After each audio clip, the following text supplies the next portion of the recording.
why Michelle Obama is excited, and nervous, for what's next for her daughters.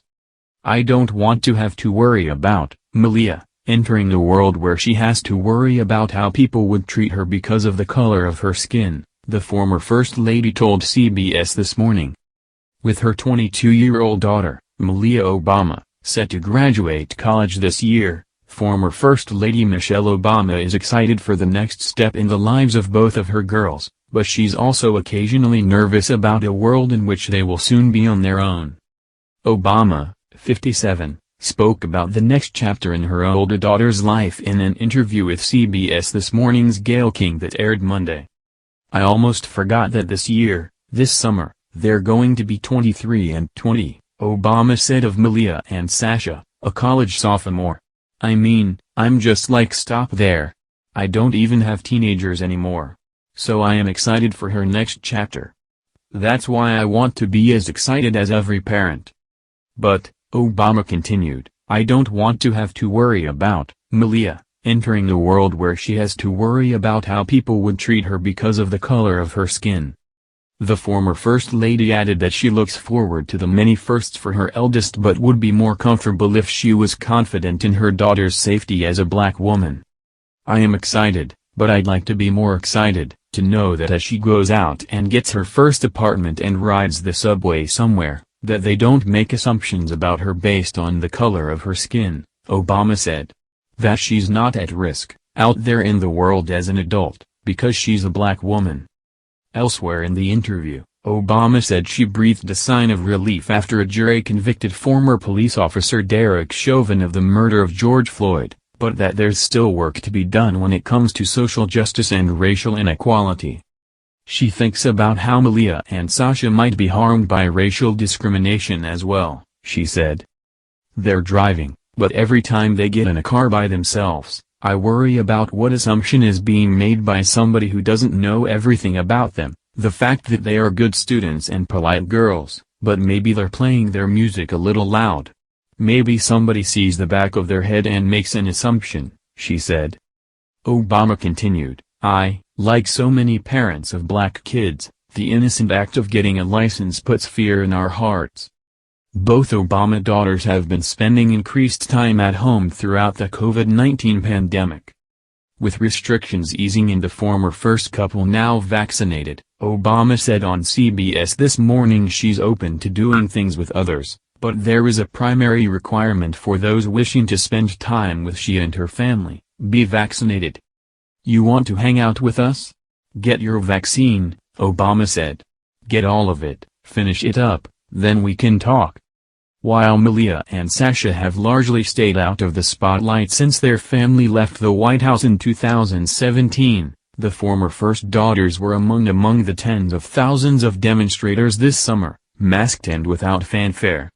Former President Barack Obama discussed their protesting late last year, when he spoke about his memoir A Promised Land and life in quarantine with his wife and daughters.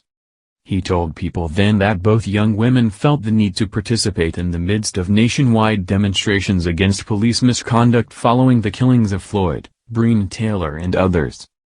"I didn't have to give them a lot of advice because they had a very clear sense of what was right and what was wrong and, of, their own agency and the power of their voice and the need to participate," Obama, 59, said. Malia and Sasha found their own ways to get involved with the demonstrations and activism that you saw with young people this summer, without any prompting from Michelle and myself, on their own initiative. They didn't do it in a way where they were looking for limelight. They were very much in organizer mode. The former president said, adding, "I could not have been prouder of them."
activism that you saw with young people this summer, without any prompting from Michelle and myself, on their own initiative. They didn't do it in a way where they were looking for limelight. They were very much in organizer mode. The former president said, adding, "I could not have been prouder of them."